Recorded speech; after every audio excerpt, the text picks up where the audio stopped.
And welcome to another episode of Just a Bit Outside. I'm your host, Steve Ely, and along with me, as always, my co-host, Mr. Philadelphia Eagle himself, Wes Cook. Go Birds. Yeah. I know. Took one on the chin this week, man. I know.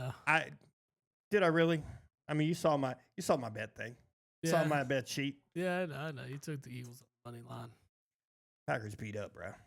Yeah, I mean the secondary played. I was shocked, but man, they got beat up throughout the whole game too. Yeah. I was like wide receiver dropping like flies out there. It was not pretty. the cold weather brings on those injuries, though. I mean, For that bunch, anyway. The Birds took a big hit losing to Kobe Dean. It's huge. That's huge, yeah, because Burks in there can't tackle for shit. And it's like, oh. But we'll see how we go. Next man up mentality. That's what you got to have in the playoffs because this is what happens. Yeah. All the games were fairly entertaining. For the most part, I mean, Buffalo beat the crap out of Denver. Yeah, the Chargers game got a little out of control. The turnover battle there was rough for the Chargers. You can't turn the ball over that much, man. On the road, in the playoffs, and Houston capitalized. Houston, that's the best I've seen Houston look in weeks. Yeah, offensively, but I think that's what you do when you give that momentum to a team, especially the offense, because, I mean, all a turnover does is bring out the best in the offense because they get jacked and they're like, yeah, let's go. Let's capitalize on this. Let's do this. And you bring that out, and that's what allows for, the offense to look as good as it did. Good field position, things like that. I mean, it's only beneficial. The Eagles didn't capitalize as much as they should have in their game on the turnovers. 7 points off the 3 or 4 turnovers they had in that game, and it's just not gonna. It's not gonna make you successful here in the long run. They're fortunate to come out with a win, especially with the way the offense played. Defense carried the Birds the whole way. Absolutely did. Yeah, so I mean, you're going to need more of that anyway. You need the defense to step up in a big way because you're just going to play better teams. I mean, the Rams' offense is very potent, so they hang up 40 on you quickly. They can, absolutely. I know they had Pua Nakua back when we played them, but I think Cooper Kupp was still out when we played. I think it was still early. You guys got them early.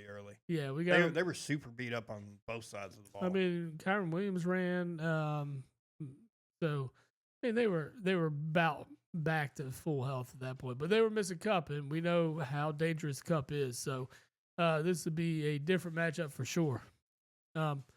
Defensively, similar styles, I think. They do have a massive rookie pass rusher, though. Versus legit. So the O-line's going to have their hands full with him and try to control him. If there is an O-line to do it, it is definitely the Birds. I wish Jalen Hurts could read a blitz, but I don't think he can. He on plays in which Green Bay did not blitz, he had all day, and still couldn't make a throw because he's a slow processor and he just doesn't make quick decisions. Sometimes that's a good thing, but I mean when you see it consistently, it ends in a sack or him scrambling out of the pocket and getting a yard or throwing the ball away. Yeah, and that shit gets real old real fast. Gotta get rid of it. You gotta start designing different plays here to just get him comfortable, get him in a rhythm, and then start doing it. I mean, I don't remember seeing him throw the ball downfield very often at all. Luckily, there is a beast in the backfield named Saquon Barkley, and that does help tremendously with the offense when the pass game is not working for us. Yeah, it's a good thing you got a guy like that back there. Yeah, that helps. Or you guys would be winning 10-7, 10-3 games. Yeah, exactly. And it was funny, my buddy Josh brought up a point. He's like, if you just took another quarterback and subbed him in for Jalen Hurts, how good could this offense I mean, I like Hurts, but I do. I I do, but I'm just saying. Let's say I know there's this whole wins above replacement thing that you could have in here, and he's good with his legs and things like that. but it's the passing process. Right. Let's say we didn't trade out of that spot, and we took Lamar Jackson when Baltimore traded up with us. Yeah. At that time to take him. Like Lamar was suspect coming into the league in the past. You knew he was dynamic with his feet. Yeah. Knew. So, I mean. But let's say you put in a Lamar Jackson who's developed into a guy who can actually throw the ball at this point. He protects the ball well. Yeah. And his decision-making process is a lot better, I think.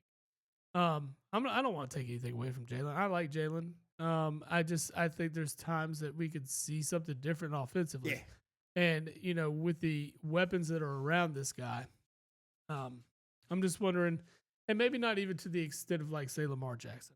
Well, I'm just saying, even with Lamar let's say is kind of doing more. Throw Baker Mayfield on this team. Do you think it's more successful? I think could be. I think Baker processes a lot quicker. And he makes good throws, and he's. I wonder when he became a fullback. Dude, he fucking trucked Wagner. Dude, that run up the middle, like Wagner just fell head over heels on that one. I was like, damn. Baker just dropped his shoulder in and went right through him. I was like, ooh. But Bobby Wagner might retire after that one. That right there is exactly why guys like playing with him. Oh yeah, he's gonna put it all on the line. Yeah, and they didn't lose because of him. Yeah, I think they would be a touch better. A touch. I just think he goes gunslinger sometimes. Sure. Maybe the turnovers are a little higher. Yeah. It just made me think, and it was a question I wanted to ask you. So I was like, I wonder if we did do something different. Not that we can, right? I mean, it's not like you're gonna go out and get a Baker Mayfield. It's not like it's just a hypothetical. Oh yeah, and it's just a thought that maybe this offense could be better served with a different style quarterback. And don't get me wrong, it's Jalen's team, and we're ride or die with Jalen. Yeah. It's just a thought. Just a thought. I don't want people thinking like, man, he's crazy. Why would you want to get rid of Jalen Hurts? I don't. I'm just saying, just wonder if somebody's maybe better suited for the offense. His legs add the dynamic dimension to him. It's huge because I mean the whole thing and the way his ability to throw on the run. Yeah. Let's talk about how good he is on at that aspect. Because I mean, even against the blitz, when he does throw the ball, he's good. Yeah. He just can't read it, but he does get the ball out quickly because he has to. Yeah. So he is good in that aspect. I think they need to. I think you're right. I think maybe they need to scheme a little more for that. Give him more of the quick slants, the quick across the middles, the quick outs. Because he's always looking at AJ. He's always looking trying to go down instead of. And he's trying to go along the sides. And I'm like, man, you got to look across the middle of the field. There's so much. We don't run a lot of crossing patterns. There's plenty of things out on Twitter and the internet that you can look it up and see, like the routes that our guys run in comparison to other teams. They're not nearly as complex. Makes it a lot easier to defend. Yeah. You guys don't use a lot of you got to change it up, and if you're going to change it up, now's the time to do it because now you're gonna surprise some teams. You don't use a lot of rub routes and stuff like why you guys aren't putting Devontae and AJ on the same side. Yeah, exactly. And trying to do a little scheme. I think hitting Saquon out of the backfield a little more. Yeah, we don't do that enough either.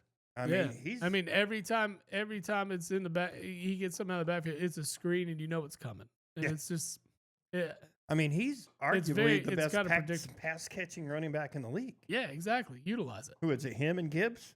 Probably. I would say Gibbs at this point. Kyron Williams is okay at it. Williams is good. Williams is a good pass catcher. Brave part. Eckler, Bijan. Bijan's okay out of the backfield. Cook's pretty good. Yeah.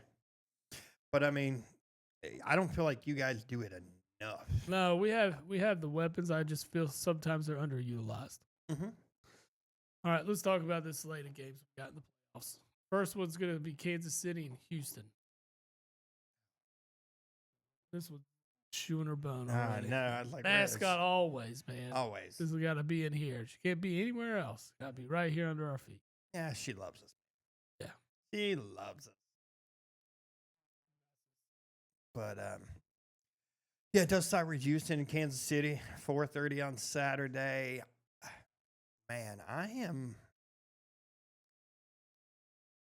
kind of like. I don't. Kansas City's an 8-point favorite. I don't like the 8-point favorite. I don't like it, but I got a feeling this is going to be the day you're like, yeah, I'm going to take Houston to cover the 8 points, and then Kansas City finally scores 30 points on somebody. It's tough. The Chargers, for the most part of the year, had a pretty good defense. Turning the ball over so much, setting up short fields for Houston, I think inflated the score a little bit.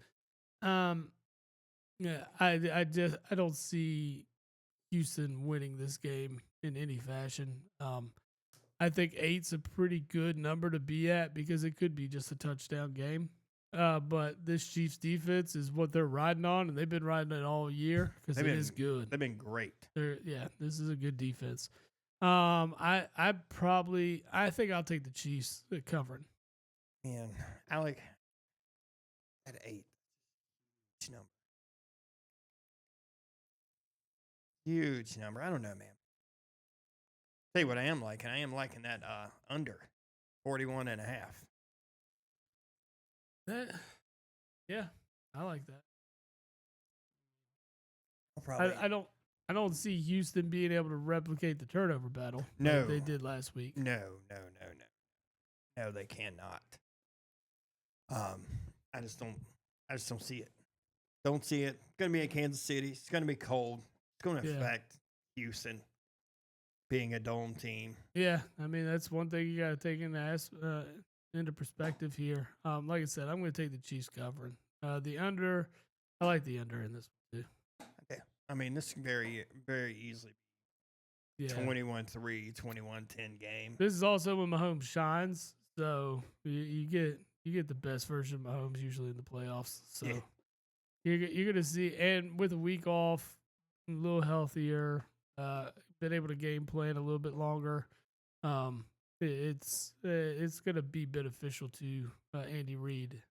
Andy Reid's record. What is dinging? Keep hearing stuff dinging. Got to be in there dinging. Yeah. So. Ain't me dinging. Andy Reid's win-loss record after a bye is impeccable. So Chiefs money line at the worst. But I think the Chiefs can cover. The night game on Saturday, Lions, the number 1 seed and probably the favorite to take it home this year. They're 9.5-point favorites over the Commanders. For them to have overcome everything injury-wise, yes, that they've sustained this year, and I like everything that Jalen Daniels has done this year. Been fantastic. I mean, he's going to be your offensive rookie. Like, it's going to happen. It's going to be what it is. I just don't know if they've got the firepower to stay with them. I just don't believe they do. I think Detroit just has too much. I agree with you. Too much, especially considering they're talking about Montgomery might be back this week. It's just insane. That is insane. But now you got the two-headed monster back. I mean, like it comes at the right time. I like Detroit to cover in this one. 9.5. I like it because the atmosphere in Detroit's going to be phenomenal. It's going to be crazy. It's going to be wild. You're going to. I think Washington, with a rookie quarterback going into this situation, who, by the way, played great last week. Sure, played great. I don't want to take. I don't want to take anything away from him. I'm just saying I think this is a daunting task to ask for a guy Yeah. at this level at this point in his career. Now, will he develop into something great? By all signs, yes, absolutely. I Everything just is. don't see. I don't see that this is a giant that I don't think David's going to be able to take down this time. I don't think so, man. This is a different team than Tampa. Oh, absolutely.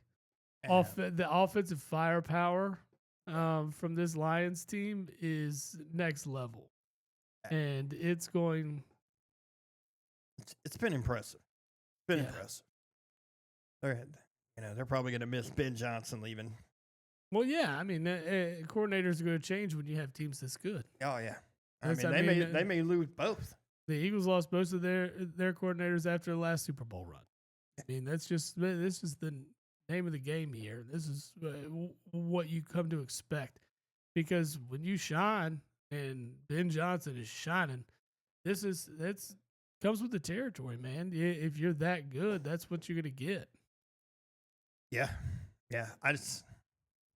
I'm with you on it. I just don't think Washington is there yet. No.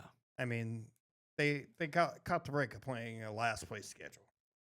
Yes. Let's see how this team grows and develops next year. Yeah, they're gonna play a second place schedule. It's gonna be what else they bring in. Yeah. We'll see how it develops. Then we go into the 3:00 on Sunday. That is the Rams at Eagles. Yes. Eagles are a 6-point favorite. Yeah, at home. I was talking to you about it earlier. I feel that's a little high. I mean, I get it. We're at home. They're a West Coast team. They're traveling across the country. They got 1 day less rest. They're coming into a very cold spot where they're used to being in the warmth. This is that's what makes a home game so special in Philadelphia in the playoffs. This is what we ask for, and we set up this kind of situation the way it is. So yeah, I'm hoping for improvement on offense week over week, because I mean, can't ask for much more, because what we got was not very great. I mean, I could ask for a lot more. Excuse me. Yeah, you can't ask for worse, or couldn't really see worse. I mean, really, the game could have been 29 if Saquon didn't slide at the end. I mean, the points were there, but I mean, you also turned them over so many times. You just didn't capitalize on the turnovers. And that's what I really want to see, is capitalizing. Even if it's 3 points on it, capitalize on it. Put points on the board every time you turn somebody over. Otherwise, it's nothing. And it's so many 3 and outs last week. It's just, you got to do something different, and you got to. Yeah, I mean, this is a different offense you're playing this week too. This one's healthy, and they've got a lot of weapons that can beat you. So they do. I just feel like this is a little much for the Rams with everything going on in LA. A lot of people dispersed. It's affecting both teams. It was affecting the Chargers. It's affecting the Rams. People losing houses, stuff like that, with all that. So then they're coming into that cold. I kind of like Philly cover it, to be honest, in this matchup. I like it. I just, like I said, the offense still leaves a lot to be desired, and I think that's my biggest hang up. I feel the defense is perfectly capable of handling pretty much any team. Yeah. So that's not really much of my concern. We'll be able to hang with anybody defensively. We got to turn people over, just because we need to stop a lot of these offensive possessions, especially with these better offensive teams. So it's going to get harder from here. You beat the Rams, that's great, but you're going to travel to Detroit the next week, and that team is one of the best offensive sites we've seen in a very long time. Like the Greatest Show on Turf Part 2. Yeah. Who you never know what they've got going on. I mean, they'll dial up trick play. They'll just say, "Here, we'll hand it to Gibbs. Let him run all over you." Mm-hmm. I mean, you never know where it's going to come from. You don't. I mean, they can do it in all shapes and forms, and they're very creative offensively. And I mean, they have so many weapons that they can beat you with. Whether it's that healthy Montgomery now, if it's Gibbs, St. Brown, Williamson, Laporta, or Williamson. I mean, he can beat you he can beat you deep. I mean, he just gets behind the defense so easily and quickly that he just opens up the field. So yeah, it's a daunting task for any team, really. It is. But so what you got? I like Philly to cover. I'm gonna take the Birds to cover. I mean, I'm not gonna bet it myself, but I'm gonna say on record that I like the Birds to cover, simply because if they cover, we win, and we're in the NFC title game. Yeah, that's it. That's what you're pulling for. The last game of the weekend, Baltimore at Buffalo. I think this is the game that most has my attention. Yeah, this is probably going to be the tightest matchup of the weekend, at least on paper. Yeah, these two teams can put it together offensively. And, I mean, we've seen shootouts from both of these teams against multiple offensive threats throughout the year. Whatever the over-under is, probably take the over in this one. I think you're looking at a high-scoring affair. I think it could be. What's the weather supposed to be like in Buffalo this week? I mean, I know Baltimore. It's cold in Baltimore. I get it. Yeah, it was freezing. I was just there. But Buffalo's a whole nother kind of cold, man. It's like Lambeau. No, you're right. Yeah, it is. It is a different level of cold. I mean, you can always expect snow in Buffalo this time of year. So, dude, they may get 3 feet of it. Yeah, you never know.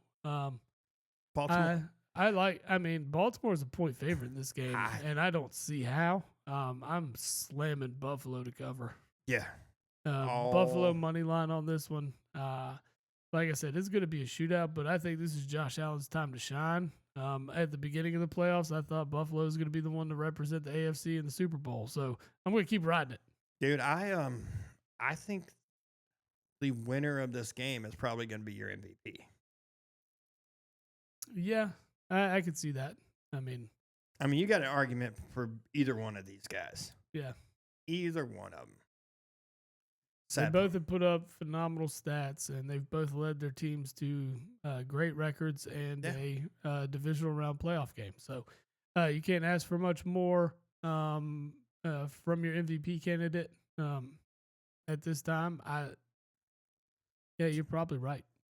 I think the winner of this game is going to win. Yeah. Even though it's not really supposed to be a playoff award, but I think that's who gets it. Fair enough. I don't know who else would. I'm with you though. I like Buffalo. Kind of like the over. Yeah, like I said, whatever the over under is in this one, 51 and a half. Yeah, give me the over. I like it. Both teams are going to score more than 25 points. So I like the over in the Detroit game. And it's 55 and a half. Yeah, I mean, both defenses have been known to lit up points. So yeah, but we know the Lions can light up a scoreboard. So we have seen the Lions drop 40 points quite frequently. Yes. There was something I seen about the Lions stats as far as their plus minus. It's gotta be. They're plus 222. I think as their points for in the season is like 3rd or 4th all time. Yeah, plus 222. Funny thing is the Eagles are second at plus 160. Would never guess that. And then you got, shockingly, Buffalo and Baltimore plus 157 right behind them. He could be the lonely ass Browns up there if you want to be at minus 120 or 177. Ooh, that's rough. I mean, it could be a lot worse. I mean, Kansas City is only plus 59. Houston was a division winner, 0. 372 to 370, which is pretty funny. I think that part is hilarious. Yeah. I like the fact that Dallas is a minus 118, and I feel like, what was it? 48 of that came in one game. Yes. What was the Dallas Detroit score? 52-10. It was rough. 52-7, something like that. Yeah, they got destroyed. It was god awful. I'd never been. It was 47-9 is what it was. Ooh. So you're looking at almost 38 right there in one game. Ooh. Well, they got 38 in that one, and Dallas got them for 34. Eagles That's what I'm saying. The Eagles got them for 34. Yeah. So there's your chunk right there of their 118 in the hole. Half of it. Yeah. In 2 games. Speaking of which, we didn't really dive into the hammer has fallen. Yeah. Black Monday has taken place, as they call it. Yeah. The first Monday after the regular season's over, you start seeing the coaching carousel start getting into the works. And we learned yesterday Mike McCarthy will not be returning to the Cowboys. Learned that. We've learned Mike Vrabel will be the next coach in New England, who I think they wanted in the first place. I think that's what they wanted to do from the get. I think this was a nod to Belichick and giving OJ. Yeah, it was in his contract. Yeah. It was in OJ's contract. Or not OJ. Jared Mayo. Yeah. Gerard Mayo. Yeah. It was in Mayo's contract. That he was basketball. Yeah, me too. It was in his contract that he was essentially the coach in wait. Right. So, but I think they did him a disservice by only giving him 1 year. They did him dirty. Yeah, I think to be honest. It's absolutely dirty. I think they wanted to capitalize on the ability to get Vrabel in. Yeah. So it is definitely a business move. But for a guy like Mayo, it just he was done wrong. Yeah. And wasn't given the opportunity to develop as a coach. No. I mean, he was a rookie head coach coming in. I mean, and he was with a depleted roster. Right. It wasn't. He wasn't left with anything great. No. And I think that's a big issue. I imagine he'll go off and be a coordinator again for another team, and then he'll get his chance here later on. Speaking of coordinators, one of the rumors flying around is who Vrabel is going to bring in for his OC. It is a guy that's very familiar with New England. Josh McDaniels. Oh, why not, right? Why not try to run it back with Drake May? He probably still has. I think he's a good coordinator. A house there because he's been there forever. He does. Yeah. 100% does still live there. Yeah, I'm sure he does. I always liked him as a coordinator. Yeah, he didn't like him as a coach. He's a horrible head coach. Yeah. Horrible head coach. Sad part, the Raiders are still paying that dude. Well, what you get. Now they're paying another dude too. Which they did him dirty too. Yeah. I feel like the Raiders are still paying like 4 coaches. That's the thing. They don't let any of them develop. They don't give them the opportunity to come in and make their mark on the team. Well, Antonio came into it. Defense was okay. Defense was okay this year. Yeah. But you don't have a quarterback.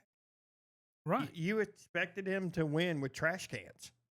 Yeah, you're talking O'Donnell and Gardner Minshew. Yeah, Aiden O'Connell and Gardner Minshew. Yeah, they're Minshew is serviceable if in pinches, But he's not a starter. He's not. And he's been proven not to be a starter year in and year out. Ever since he's left Jacksonville, that's what you've gotten from him is I mean, he's going to be a career backup, and that's fine. There's a role for that guy in the NFL. And there's roles for plenty of backup quarterbacks in the NFL. Good. The backup quarterback roles you want. You want to be Josh Allen's backup. Yep. You want to be Patrick Mahomes' backup. And you want to be Lamar Jackson's backup.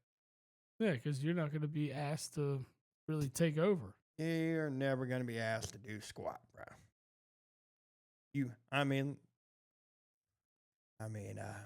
Carson Wentz played what? Just the last game? But let's be fair to Carson Wentz. He had nothing to work with. Oh, no, dude.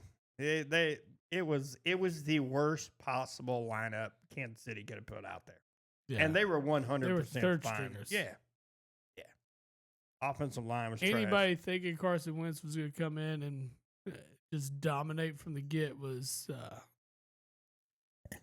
I guess you would be a moron because you knew what they were putting out there offensive and defensively. Yeah.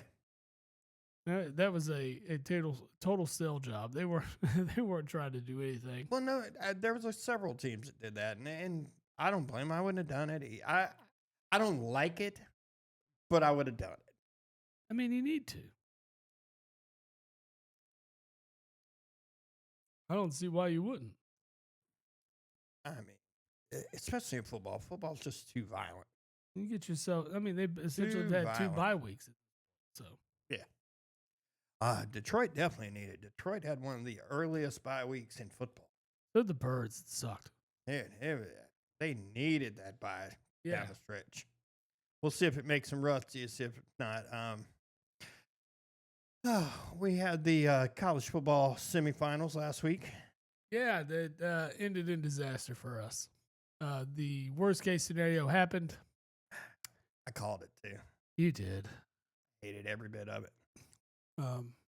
Notre Dame, Ohio State playing for a national. It hurts my feelings, bro. It sucks. Hurts my feelings. This is one to pull for a sinkhole. And they're playing this one in Atlanta, right? It's in hot Atlanta, sir. They don't want to play in LA. Yeah. Just give us some hope. All the fire and brimstone. Oh, man. I'm not trying to make light of the situation. No. It's all right. It's awful. But, God, could there be 2 worse teams with worse fan bases in this thing? Oh. Like watching the Yankees and the Dodgers playing the World Series. Yeah. I don't know. Yeah, I know, man. I told you it hurt my feelings when I picked it. Like, I didn't want to pick it at all. But I watched all of the Notre Dame Penn State game. Fantastic game, by the way. It was a good game. It was a great game. It's a great game. Aller just decided to turn into Carson Beck all of a sudden. Oh, my God. That was a horrible throw. He had played decent. Well, I wouldn't say good. I'd just say good. Good. He played well enough to win him a football game. And then he just threw that turd at the absolute wrong time. Yeah. He did not complete a pass to a wide receiver that game. Sounds about right. My question is for Notre Dame in this. Why are you not double teaming or why are you not bracketing that tight end? I mean, at that point you should, right? When you see that that's where he's going to throw the ball every time. Because that's the only dude he looked for. I mean, he kind of stared him down a lot of times. Yeah. I don't know why. I don't know how that guy gets that wide open. I don't know why you're not just manning that guy up with a spy on top of him. I mean, why not? I mean, the way that game was played, I mean, they just didn't necessarily make the adjustments that would have made sense for that. Yeah.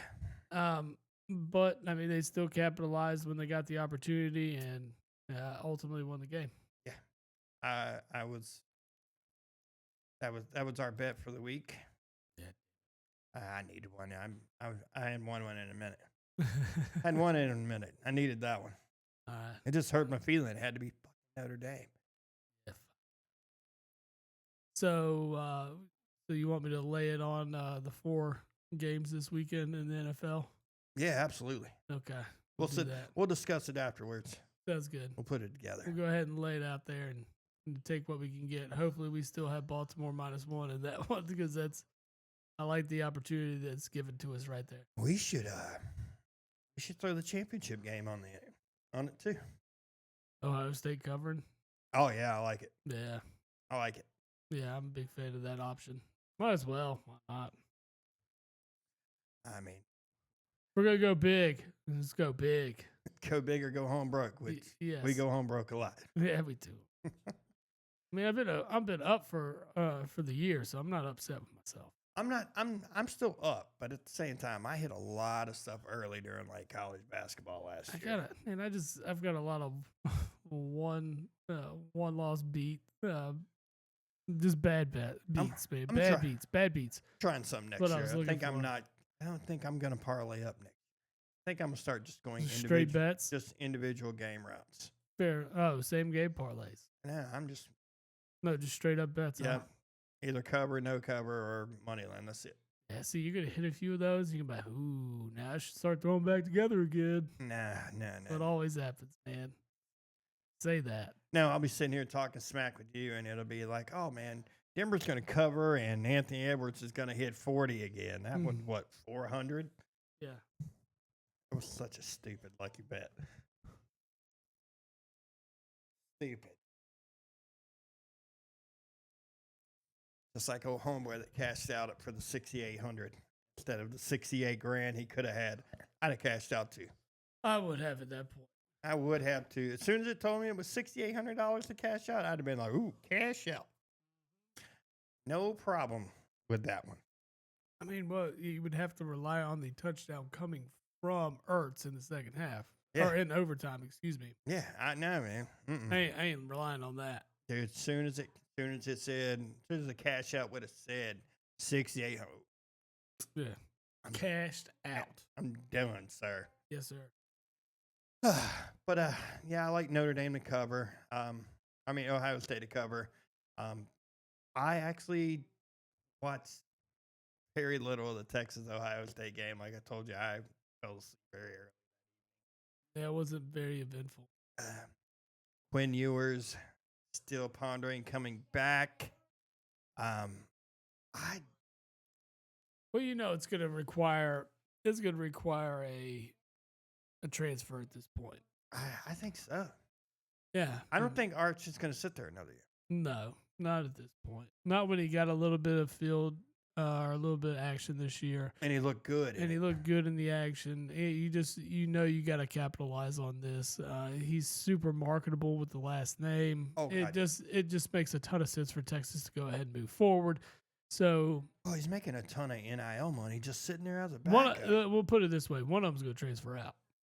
Yeah, one of them's transferring out. Which one of them? I don't know how they're deciding that. I'd say you let Ewers go. I mean, he kind of fell flat towards the end of the year, and I mean that the writing's on the wall for the kid. Can he be successful elsewhere? Absolutely. But yeah, he's not going to be on the draft board. Man, there's some Big Ten schools that would probably take him in a heartbeat. Oh, I bet you there's a ton of them. Oregon would take him. Yeah. I mean, anybody that's going to be in need of a quarterback would take him. Who else is going to be in need for a quarterback? But I doubt he goes back. Ohio State will be need one. This is true. Notre Dame will need one. Yeah, I mean, you're looking at a lot of teams that are going to need one. So there's opportunity for them at big, high-profile schools. Georgia needs one. Yeah, because he's off to Miami. I don't blame him. For $4 million and and a girlfriend. Yeah. When I saw that today, I was like, oh, that makes perfect sense now why he transferred out. Yeah. I get it. So who's Florida State's quarterback? I don't think it matters. It's got to be better. Better than Miami? No. Oh. But I'm saying it's got to be better than what they had last year. Oh, God. I can't believe that dude announced that he was going to the NFL. Like he's getting drafted. It's silly, right? Like he's just got the wrong people in his ear, and he's built up way more than by them than actual people that really know football. He's not listening to the right people here. I think this is the opportunity that he could take.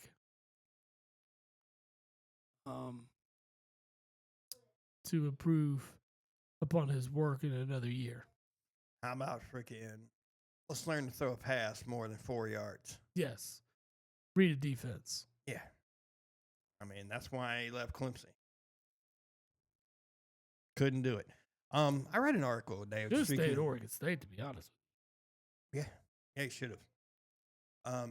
I read an article today that they were saying that there's some NFL scouts and NFL front office people that actually like Jackson Dart better than Shedeur or Cam.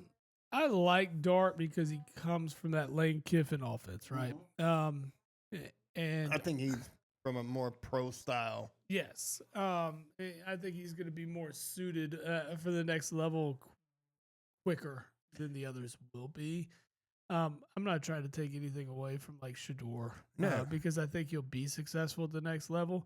But if you want a more NFL ready quarterback, I agree. I think Dart is that guy. The thing is, I think this also could be posturing. Could be. Think Shedeur's playing in Cleveland?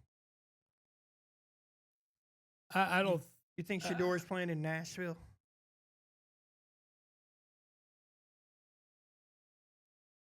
Or better, do you think he wants to play in those cities? I no. Absolutely not. Why would you? I mean, because if I'm Cleveland, you have to like take a look. I mean, Cleveland's looking for a quarterback. Yeah. No matter what. I 100% agree. I'm just waiting for the ability for him to cut Watson to see if they actually. They're trying to get him now. There's some stuff floating around that, like, Well, he tore his Achilles again. Yeah. But there was a video leaked right after the week after Christmas or something. He's supposed to be in a walking boot for 10 weeks. And in this video, it's only been 8 weeks. No walking boot. Uh-huh. I mean, they're reaching for straws. But, I mean, they're trying to find every way they find it out. To like, okay, man, our medical staff said you needed to be in a boot. Here's a video with you not in the boot at 8 weeks. Like, how serious are you? And is it a breach of contract? I don't think he is serious. I think he's done. I think he's Absolutely. washed. Take your 240. Well, it's probably about 178-ish. Well, I'm trying to figure out, take another 21 to 25 out of that for all the payoffs. Just take your 150 and just ride on down the road, brother. It's probably more than that after tax, less than that after taxes, because that whole athlete tax is ridiculous. Oh yeah, that's the dumbest shit I've ever seen in my life. Taxes are bullshit, man. What else you got on your brain? Well, college basketball is finally entered into its season. Yeah. We are in conference play. Right now we got the Cats on. They are playing Texas A&M in Lexington. Cats up 8 here early in the second half. I can't praise Mark Pope anymore. Just the He's doing well. What he's done for this team, for this fan base, just rejuvenated everybody, and it's fun basketball. It feels like we got our program back. Like I've said before, it's just it's old Kentucky basketball. I feel again, and I love it. So, very happy and loving seeing this turnaround for Kentucky with a new head coach who was an underwhelming hire at the moment. It took me a day to chew on it, and then I loved it. I think they got exactly what they needed. Absolutely, you're correct. Yeah, I think they got what they needed because a home run hire at this point because of what it's done for the program. I feel like it has been more coach centered, if you get what I'm saying. Oh yeah, no, it was the Calipari show. Yeah, and it's not that way anymore. No, it's not. No, this is the state's basketball team again, and it belongs back to the fan base. It's not about the coach. It's not about the ego. It's about the passion that Kentucky fans have for basketball. Yeah. It just feels like it's owned by the fans again, and it's more of the college atmosphere like it used to be. It's not this NBA pipeline, the Coach Calipari show. With the NIL has kind of changed. I mean, that's going to change it's not ever going to be 1996 Kentucky Wildcats again. No. I get that. But this is going to be as close as we're going to get with a fan base that connects with, or a coach that connects with the fan base. And it just is beloved by everybody. I mean, he was part of that 96 Kentucky team that, won a national title. And he played years in the league. This guy's got he's got the experience. He knew what this job required when he came here, and he's got every aspect of it. And he's nailing it. He is killing it in Lexington right now. Yeah. And I couldn't be happier. He's done great. I wish I had more to cheer for on the basketball side. The up and down years are there, man. I get it. I dealt with Cal for the last 3 or 4 years, and they've been more downers. It is driving me batty just for the simple part is like, I know it's there. I know the talent is there, and I just feel like Hubert gets outcoached sometimes. Yeah. I feel like he doesn't. I don't feel his execution is there. I don't feel like. Yeah, the game plan's kind of missing. I just don't feel like it's there. I mean, it hurts my feelings when I see one ACC team ranked. One. It is strange because I mean, for years the ACC was built on basketball, right? Yes. And you talk about Duke, you talk about Carolina. At times you talked about State. You have the Miamis, the Florida State, Virginia. Yeah. With Bennett gone, of course, it's a whole nother story, right? But yeah, I mean, I'm used to seeing that. Boston College. I mean, you had talent that came up and down, but there was always 6 to 10 teams ranked in the ACC. Always. Because that's you looked at the ACC and they were known for college basketball. Well, you could always count Duke, Carolina were going to be top 10 teams. Yeah. And then, like you say, you would always have those few outliers, You had Virginia that as recent, one of the other contenders. You had Miami that's been contenders. Yeah. State that's been contenders. Clemson has been pretty solid lately. Yeah, Clemson. I mean, Clemson went to the Elite Eight last year, and they're still a good, solid team this year. But it is a different ACC this year. I'm going to say this, and I kind of make the comparison of what we're seeing or what we saw this year in SEC football. That I feel like I used to say all the time, I thought the ACC was the best conference. There was a long time. You and I have talked about this before. There was a long time where like it was pretty much Kentucky and Florida in the SEC, and that's all you got. You would get a couple of teams pop into the tournament, but it was them. Oh yeah, that was it. The Big Ten. We forgot Syracuse too. Yeah, Syracuse too. Yeah. But all these old heads are leaving. Things are changing. Yeah, a big change of guard in the ACC, right? Louisville's been sporadic with their coaching. I mean, right now they're second in the ACC, tied with Clemson. Yeah. Of course, you got Duke at the top. And I mean, generational talent and Cooper Flagg. So what do you expect? Dude, that kid's legit. He is. Yeah, I agree, 100%. He's a legit baller. I mean, when you add a guy like that to your team, you're gonna be successful. Yeah. I mean, Carolina has turned it around in conference play. They're 4-1. They're getting there. I mean, what I will say North Carolina does. I mean, the year they went to the national title game, they were very similar fashion. Yeah. Well, I mean, you guys, us, UCLA, Michigan State, Kansas. You can always count on Kansas. You can always count on those guys playing a tough non-conference schedule. Duke's the same way. Yeah, Blue Bloods play. Blue Bloods. Yeah. And it happens. It happens all the time. I mean, but it just, I just don't like it. And I don't like when they take bad losses. Like, They happen because the Michigan State doesn't look bad now. With right. Michigan State actually being ranked. But like the Dayton loss felt bad to me. But I think they made Dayton was on a run in the Maui, though. Yeah. Because they knocked off UConn.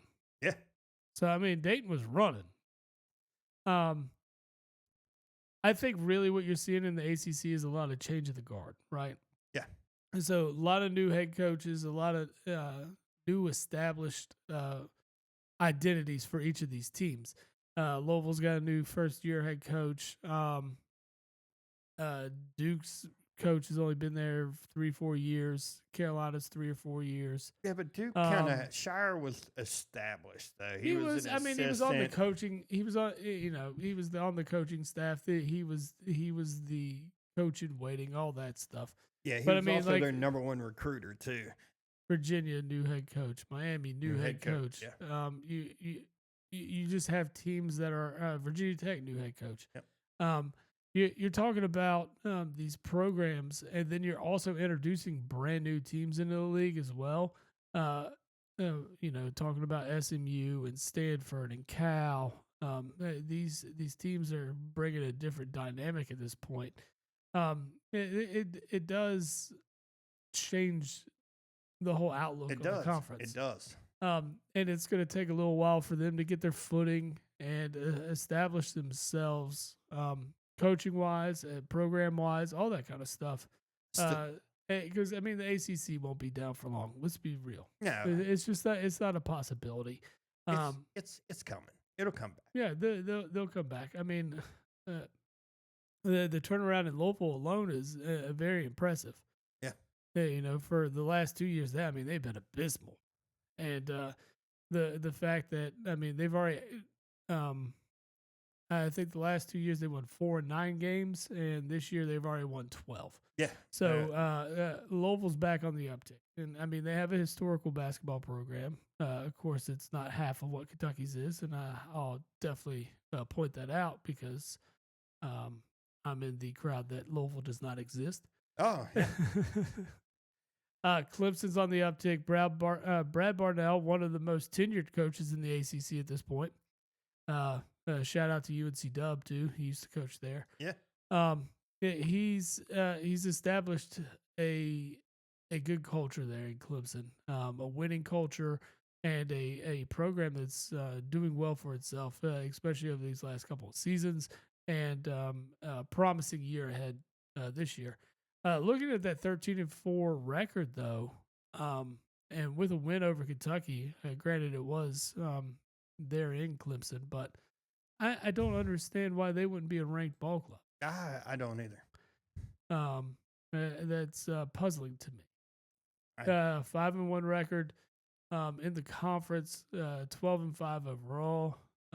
They are the teams, one of the teams outside looking in. Yeah, but I mean, Louisville's getting votes, Clemson's getting votes. I mean, but look at their losses. Their losses are to Tennessee. Okay, and granted, they got smashed by Tennessee.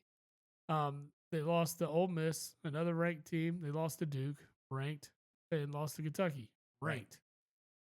They beat Carolina. They beat Clemson, a team that we said is good. They beat Indiana, who was ranked at the time. Now Indiana's getting clobbered by Illinois right now. But I mean, their resume is solid, and I think is, as much as I don't like to say it, is worthy of a top 25 ranking. Yeah. Especially since they're on a 6-game win streak. Yeah. And they're playing at Syracuse right now. It doesn't make a lot of sense. Because when you go through and look at the AP coaches poll, I mean, I could point out some. I mean, a team like West Virginia, Utah State. And granted, Utah State's 16-1, but who have they played? Right. I mean, I don't know. I just don't think you could really sell me on that. With their record, I think you should be squeezing another one in. You got a Baylor in there at 11-4. I guess the most losses in the top 25 is 4. So the win-loss record may be holding a little bit of weight. I mean, UConn's got 4, Gonzaga's got 4, Purdue's got 4, Illinois has 4. Yeah. Baylor's holding on with 4. Just, I mean, Louisville's getting votes in each of these, but you got the St. John's in Oklahoma, West Virginia that are still there getting votes in one poll. It's, I don't know, man. I feel like there's a lot of teams out there that don't deserve a ranking they have. You know what I want to know? Where's Rutgers with their number 2 recruiting class? I mean, when they have 2 of the top 10 recruits coming in or something stupid like that. Yeah. Where are they at? Rutgers is 2-4 in conference and 9-8 overall. Fantastic. Goes to show that it requires more than 2 players. Oh, yeah. Yes, it does. Speaking of failures, Arkansas is 0-3 in SEC. That was something that you and I talked about earlier when you were saying, "Oh, look at all these SEC schools," and I'm like, "Yeah, they'll come back down." So slow it down. I mean, look at all these SEC schools. I know, but they're going to get in conference. I mean, South Carolina's 10-6, and they're the worst in conference at 0-3. They're going to start playing each other. Well, they got to play each other. Yeah, of course. Yeah. So and you're going to really see how good some of these teams really are. Absolutely. And I understand that. I do. I mean, because we went through some of these skills. Mississippi State ain't played nobody. Yeah, Mississippi State's taking it on the chin right now, too. Oh, yeah. Auburn. They're getting smoked by Auburn right now. Auburn looks like one of the best teams in the country, as does Tennessee. Alabama was losing last time I saw the score.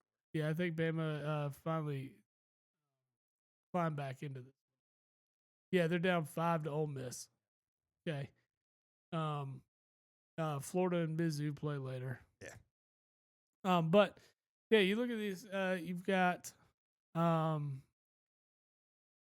9 teams in the SEC that are ranked. Yeah, and you've got this is basically the ACC that we were talking about. Yeah, and you got several teams that are sitting there at 13-3 that not ranked. I mean, Oklahoma's 13-3, but they're 0-3 in conference. So. Right. I mean, you drop your first 3 conference games. I mean, that's going to take you out of contention, especially for Oklahoma. Great. You went undefeated in your non-conference.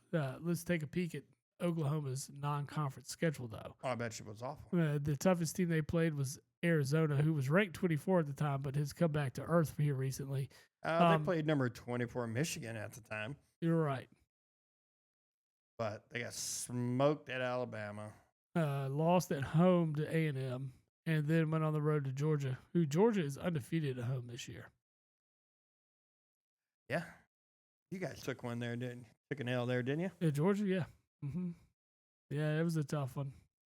Road games in the SEC are going to be very difficult, especially for a team like Kentucky that has that across its chest. Fan bases get up for that game. It's just is what it is. You got when you got Kentucky across the chest, man, they're gunning for you. You're a blue blood, and of course, being a Carolina fan, going on the road as a Carolina team. Those teams are always gunning to take down the big dog. They sure are. Sir. Yeah, they sure so it makes are. Those road games are rough because the fan bases get up because they know the name. That's what it is. I get it. Man. It's just funny though. You'll see a team. Let's say, like for instance, for Georgia, right? They'll sell out 5 games. Yeah, they will. And the funny thing is, every team in the SEC is going to sell out at least one home game. That's the one that Kentucky shows up. Yeah, they'll sell that one out. Yeah. Tennessee game probably sold out. Yeah, I think a lot of teams would like to see. I mean, because even like the casual fan wants to see Kentucky basketball, right? Yeah. The casual fan is not going to really understand, playing the number 1 team in Auburn, the number 6 team in Tennessee. Yeah. 2 of the best teams in the country at this moment, right? I mean, Florida's right there with them. Yeah. I mean, Florida beat the brakes off Tennessee. Yeah, that was pretty. After Florida took it on the chin from Kentucky, and then Florida turned right around, and was like, "Hold on, let's get it back together here." And they took it to the number 1 team in the nation at the time, was Tennessee, and they gave them everything and more. Yeah. We'll see how it shakes up. This is about the time of year that I really get into it. Oh yeah. I'll be more apt. Less and less football on the television, so it makes it a lot easier to. Yeah. To really focus in here on college basketball. Yeah, I'll get more into the Saturday games. During the week, I try to watch a little bit. It's just, real life keeps me busy. Oh, I understand. You understand. You know those roles. Yes, sir. What else you got on the docket? We can cover a little bit of NBA news, and we'll wrap this thing up. Oh, before we get away to college, did you happen to see the Instagram reel I sent you earlier about the largest comeback in NCAA women's history? No, I missed that. Oh, dude. Fantastic.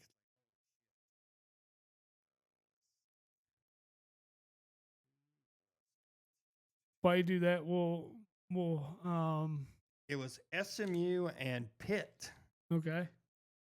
With a minute 37 left in the second quarter, SMU was up 46-14. 46-14. The final 32-point game. The final score was 72-59 Pitt. Wow. That is quite a comeback. 13 points in 2 quarters. Yeah. Damn.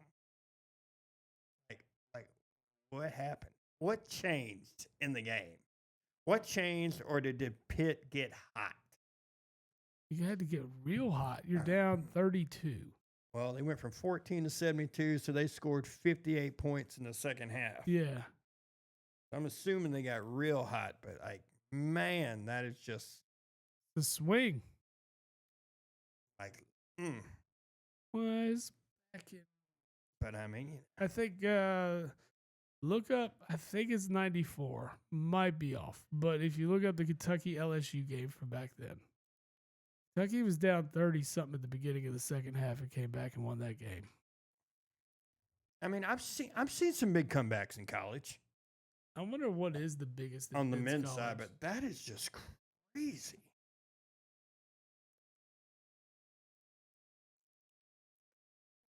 It's like they just went cold. It was probably SMU went cold also. Probably a combo thereof. see. So there's 9 of the craziest comebacks in NCAA. The largest deficit overcome to win was Drexel versus Delaware in February of 2018. It was a 34 points. Drexel was riding a 4-game losing streak, appeared to be heading for a 5th against Delaware. The Dragons went more than 5 minutes between their first and second field goals of the game, staring at a 22 deficit by the under 12 timeout. Oh, Lord. In the closing minutes of the half, the hole had deepened to 34 points as Delaware shot 62% from the field and 63% from 3. A player named Tremaine Isabel, the junior, sparked new life into Drexel while nearly outscoring Delaware by himself in the second half. Isabel had 22 points and 6 assists against 1 turnover in the half as the Dragons' field goal percentage surged to 57%, closing the game on a 22-6 run. Isabel had 7 of the Dragons' last 9 points over the last 3 minutes and 50 seconds, including the game-winning free throws with 2.2 seconds remaining. He finished an assist shy of a triple-double, and Drexel won 85-83. That's insane. Insane. The largest halftime deficit was 29, and that was Duke and Tulane in 1950. Oh. Yeah. I was like, what? So here's the other one. The largest second half deficit overcome to win. It was 94. I was right. It's February 15th, 1994. Kentucky versus LSU. Kentucky was down 31 points in the second half. LSU led Kentucky by 16 points at half in Baton Rouge. Massive run to open the second half put the Tigers ahead 31 points, less than 5 minutes into the period. I remember this. I was in 4th grade. I was allowed to stay up and watch Kentucky games. Like that was 1994. Yeah, you were in the 4th grade. Yeah, You're old. I know, bro. I know. So you're like 4th grade. I'm like, fuck, dude, I was working a full-time job.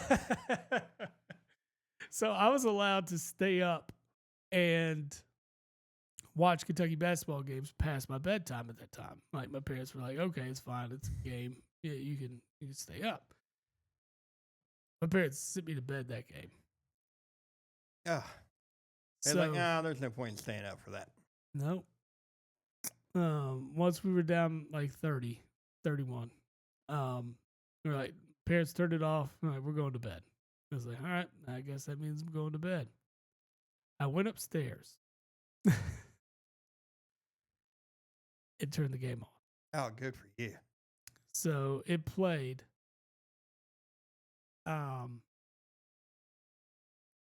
For a little bit.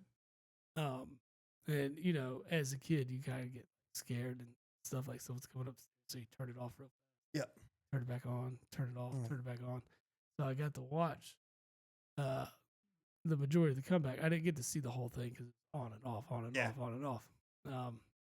But I remember just the comeback there.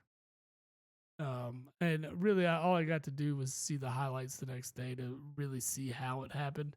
Because all I was doing was turning it on and catching a couple baskets. Right. So I didn't get to see, you know, the whole thing. Right. It was like, I gotta go to bed. I can't do this. I gotta go. Yeah. And I remember waking up the next day. My parents saw that Kentucky won in the newspaper. Play the piano. Yes. And I had to act shocked because I'd known it already. But also, as a kid, I always turned SportsCenter on as soon as I woke up. Yeah. So I already knew it before I walked downstairs that morning. I did. Man, I used to do that every day. Every day. It was SportsCenter all in the mornings. Oh, man. Remember the good old days. I could sit and just watch games all the time. Largest deficit overcome to win with under 5 minutes. Ooh. New Mexico and Nevada in 2017. New Mexico's Elijah Brown split a pair of second-half free throws, putting the Lobos up 19 points at home over Nevada with 4:27 to play. 19? With 4 minutes and 27 seconds to play. That's Nevada came back and won. They did go to overtime. But still, that's nuts. Largest deficit overcome to win with under a minute to play. A&M versus Northern Iowa, March 20th. So this is in the NCAA tournament. The number 11 seed Northern Iowa leads number 3 A&M 69-57 with 44 seconds to go in the second round. Lord. At that point, the Aggies had just a 0.04% chance to win the game.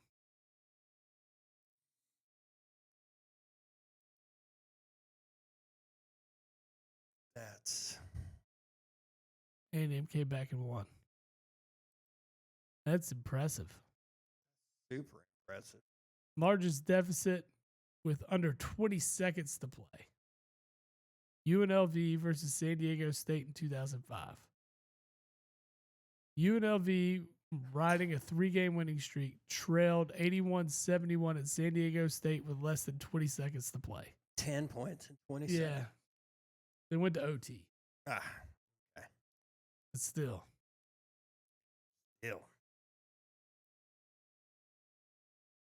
I don't know what's going on in my ear. It's itching so bad. Yeah, these headphones get you. Dude, it's like 99% of the time they're just fine. And like every now and then it's like tonight, it's just like, Largest deficit overcome to win before scoring. New Mexico State versus Bradley. New Mexico State was held scoreless for the first 6+ minutes in its 1977 game against Bradley as the Braves raced out to a 28-0. Yeah. They had 2 runs of 17-2 and 16-6 to trim the deficit to 7 points by halftime. It's like the Carolina-Kansas game in that semifinal year. I think Roy, who doesn't like to call timeouts, Williams just let Kansas go on that big run to open the game. It was like a 24-6, 24-4 run. I remember that game. Oh, my God. I was pissed.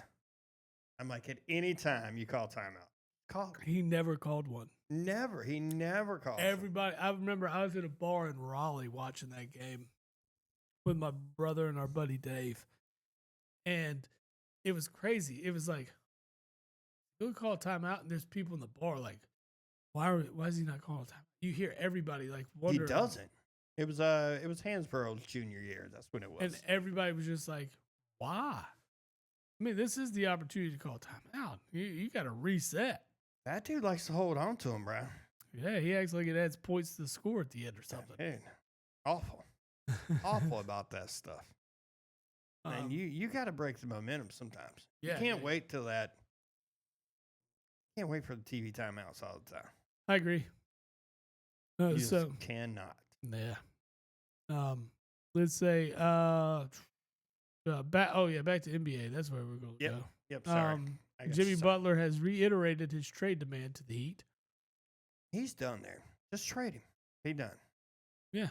I mean, at this point, all he's going to do is be a cancer in the head in the locker room. So they are suspending him 7 games or something like that. I mean, at this point, you just go ahead and turn him for what you can before it gets worse. Because eventually, all you're going to do is get a 2nd-round draft pick out of the kid.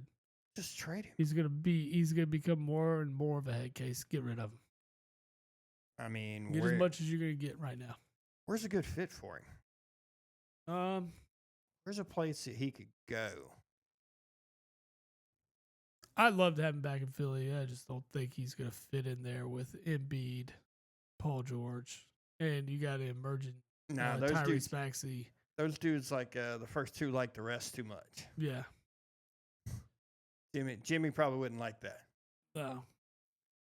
I was reading something where they were saying they would like to see him playing alongside like I'd say a Sacramento would be good, especially to turn this team around. For so promising as they've been. That'd be a good landing spot. Minnesota. Minnesota's a good landing spot for him. You got a lot of young talent there. He can mentor that. He would. You imagine him playing alongside an Anthony Edwards, who's a dog just like him. Yeah, exactly. He would love that kid. Yeah. I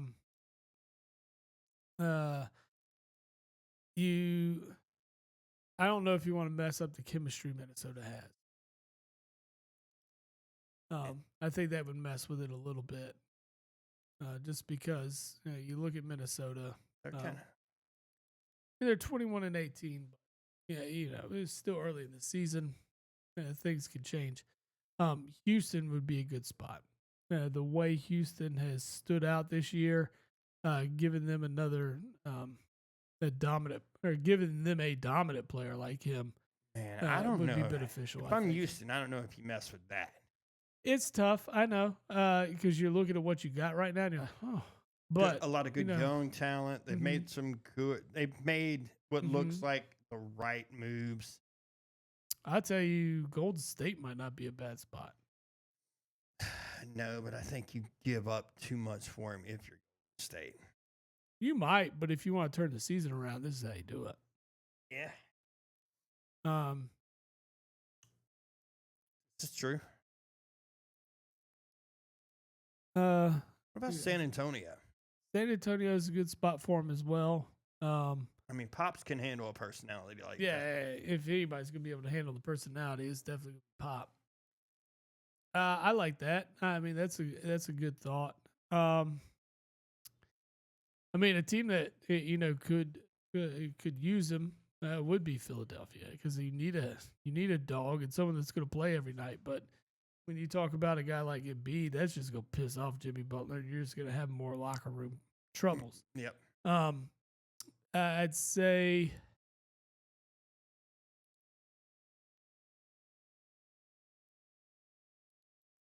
maybe Atlanta.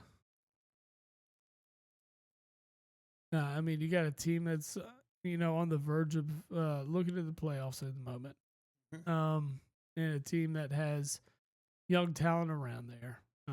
They're good enough to make a splash, and can he turn them in the right direction? Yeah. You're going to play in the same conference to get back at, and division for that matter, to get back at Miami. I don't know if you want to do that, but yeah, that's where Clint Capella was. Yeah. But I mean that's another spot. That's where Cody Zeller is too. Yeah. I just happened to scroll aside and I was like, oh, that's funny. But no, Atlanta. I mean, because he's going to want to go somewhere that's winning, right? He's not going to go to a Charlotte or Washington. No. You're not going to see him in Utah or Toronto. Like I said, I like the idea of Golden State. The idea of Sacramento. Sacramento's probably, I think that's probably your ideal situation, because they could use some veteran leadership, especially for what Jimmy Butler's going to bring. Yeah. I know they have DeRozan there now, but I think for you're missing Malik Monk right now, so he fills that role perfectly fine. Yeah, he does. You match him up with DeRozan and Fox, your backcourt's just going to be, it'd be phenomenal. And then you're rotating in Malik Monk and DeRozan. I think you're probably looking at losing a Monk for Butler though, but I mean he's going to fill right in. Yeah, it's when you've got I just feel like Sacramento is just one piece away. Yeah, and he could very much be that piece. I think Sacramento is very happy with the development of Malik Monk, and it'd be very difficult for them to say, okay, we'll let this go. because when he's healthy, that backcourt's still damn good. Yeah. So I don't know if they would let go of Malik Monk just to get an aging Jimmy Butler. But instant impact, I think Jimmy Butler would have it there. Yeah. I agree with you on that.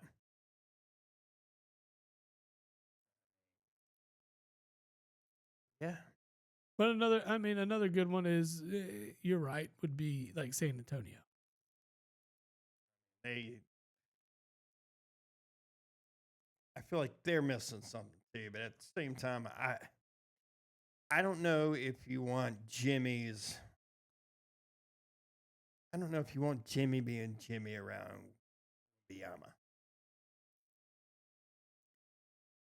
I mean, who's to say he's not a freak in the gym though? Yeah, I mean he might already be. I mean, some of the stuff he might have a work ethic that's got to be something that's appreciated by Jimmy Butler. Yeah, I don't know if he does or not. I mean, you don't hear much about the kid, in terms of off the court stuff. No, dude, like what he's doing outside of games. He's super reserved. Yeah, I mean, he can't go anywhere. I mean, when you're that big. Oh, everybody knows who you are. Yeah. Yeah. Especially in a place like San Antonio. Yeah. All those big women killed him in San Antonio. Lord. Some big women in San Antonio. At least that's what Charles Barkley says. I've never been to San Antonio.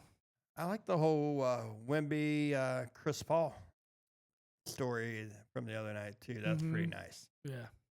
Pretty nice, man. Pretty nice.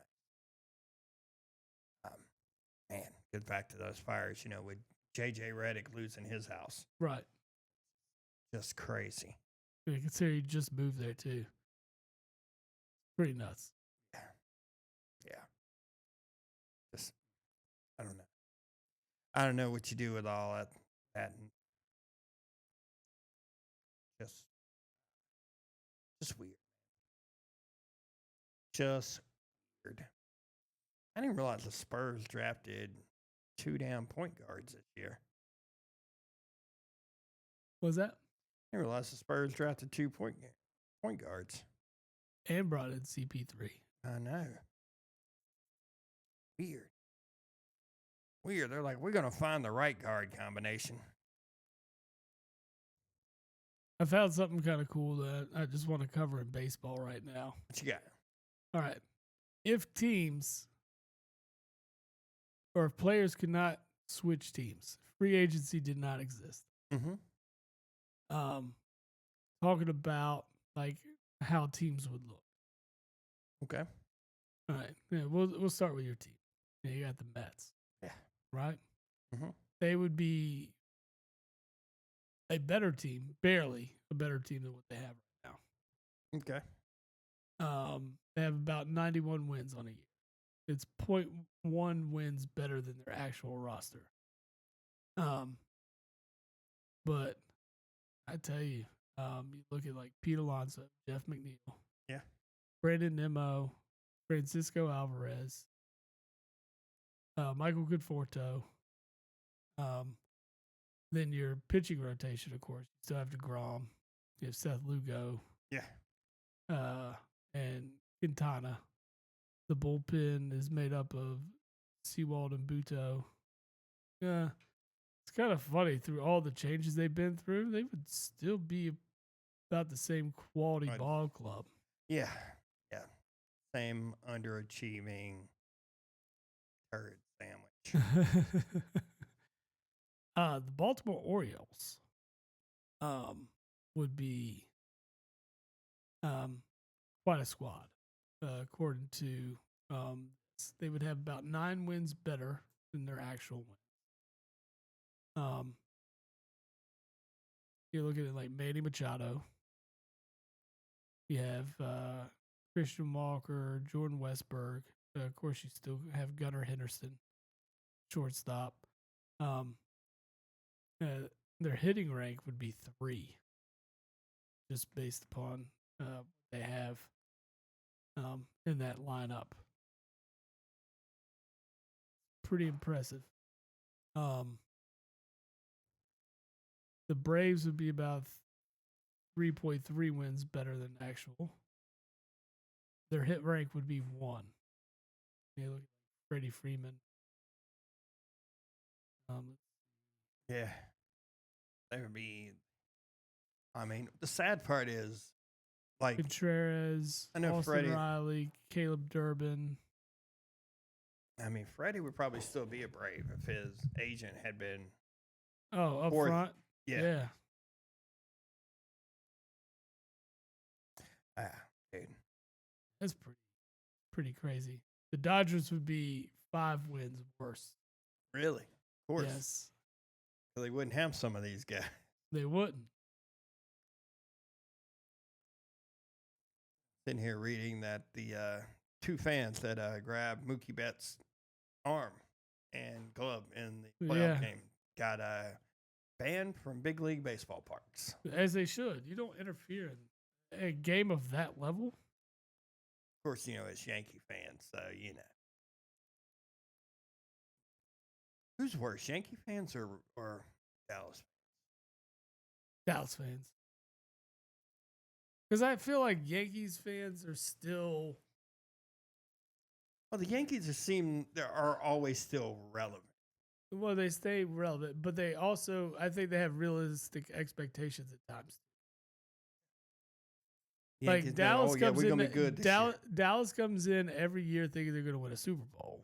So I mean that alone is ridiculous, right? They came in with no running back. They lost 7 starters from last year, right, into this year, and a worse defense than they had the year before. Like, what made you think this team was going to be better than the one before?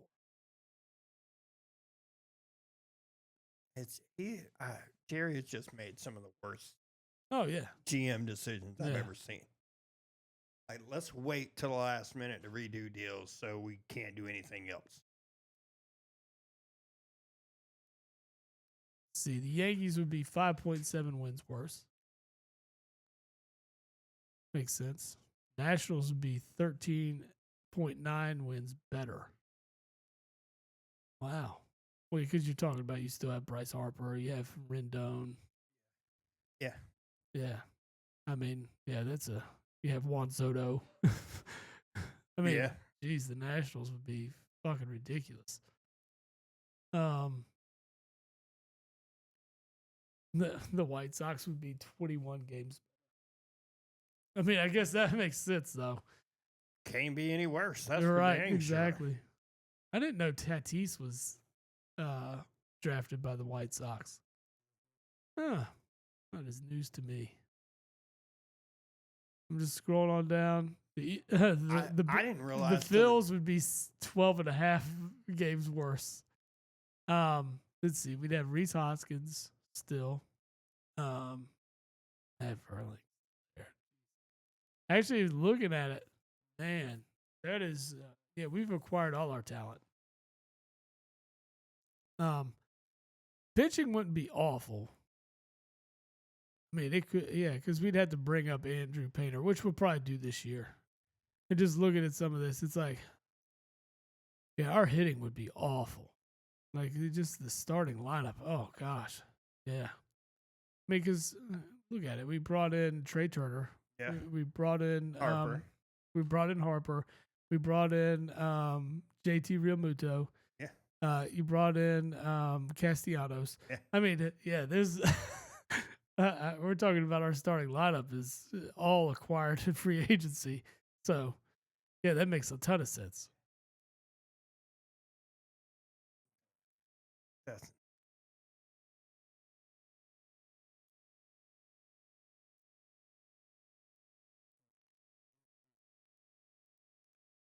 man. Trying to see if anybody's worse than Phillies.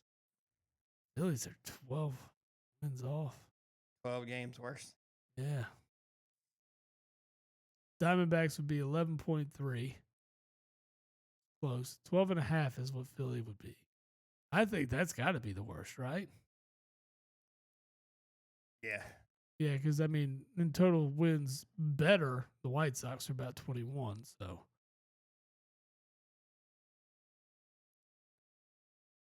Yankees 5.7 worse. Bad.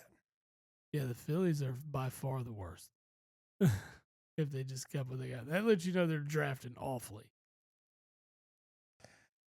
Well, a lot of teams are semi-draft terrible and they just play. I mean, that's the thing that gets me about the Yankees. At one point in time, they're just the way they did stuff right. Yeah. Was just right.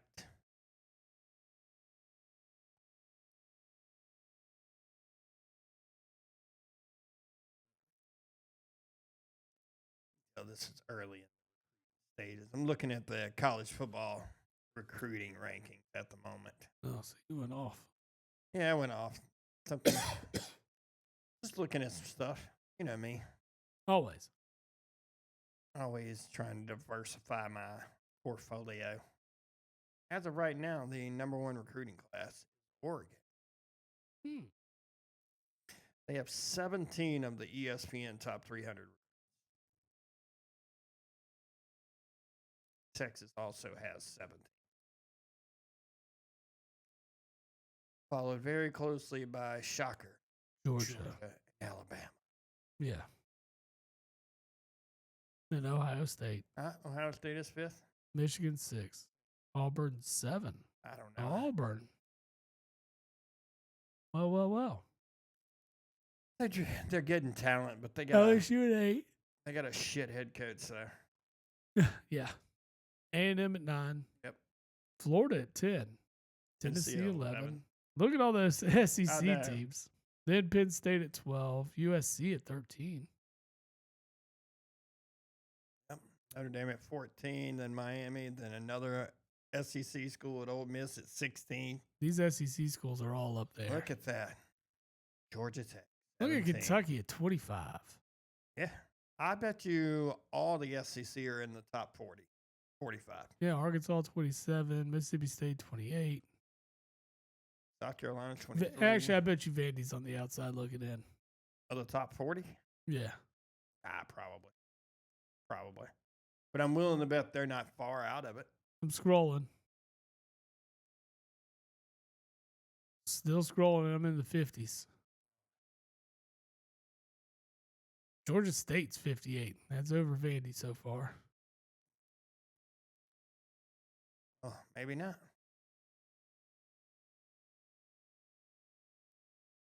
Vandy is 73. They have 0 ESPN 300 commits. Vandy, though, you expect anything less. Their enrollment is also a more difficult thing to do. Their admittance levels are way higher than most schools in the. Yeah. That's the thing. I don't understand how Notre Dame gets the classes they get. I don't get it. I mean, I'm not. They make exceptions to the rule, apparently. Of course they do. Of course. Well, I think this one's going to wrap us up. That works for me, brother. Man, I think we've covered all the bases today. Dude is tired. You and me both, man. We've made it past 9 o'clock, so that's impressive. Yeah. You know who I did not see on this list? Yeah. Carolina. I did not either. But Duke is 32nd. Well, I mean, Carolina's going through a transition too, so be fine. You'll see them in the transfer portal hard. Yeah, they'll be fine. I think they'll be just fine. Maybe. For a year. Till June, till... You got Bill Belichick, baby. I'm not buying in on it yet. If he's there That's going to be so weird to see him with a cut-off sweatshirt hoodie. A cut-off Carolina hoodie? Yeah. It's going to be hilarious.